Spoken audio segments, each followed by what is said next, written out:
Why do we still continue with this disdain of having a well-formulated national security strategy? Every country has its own way of communication, its own way of policy formulation. I could tell you that it exists, but I have to kill you if I tell you. I just see a lot of discussion here on grand strategy, but I do sometimes wonder why do we still continue with this disdain of having a well-formulated national security strategy? Because in my opinion, it often leads to counterproductive strategic discourse. So what are your thoughts on that? Thank you. We have debated many times in the NSAB. Yes. No, if you ask me, should we have a national security strategy? The answer is yes. In a way, I would even say that there is one. But again,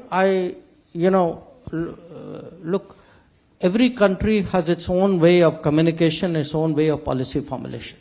Because somebody else puts out a document every 3 years or 4 years and says, that is my national security, it is not necessary I follow that model. I could have it, I could tell you that it exists, but I have to kill you if I tell you.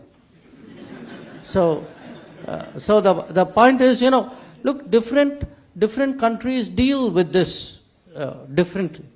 But there is definitely a very, I would say, if you just look at the fact that we had an NSA institution, come up just about 30 years ago.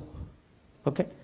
Today, if you see how much that institution itself has evolved, that's one indication. But if you look at other ways of decision making and the inputs that go into it, the kind of I give you a very interesting example. Take semiconductors. Today, semiconductors is justified in the name of national security, other than, economic competitiveness.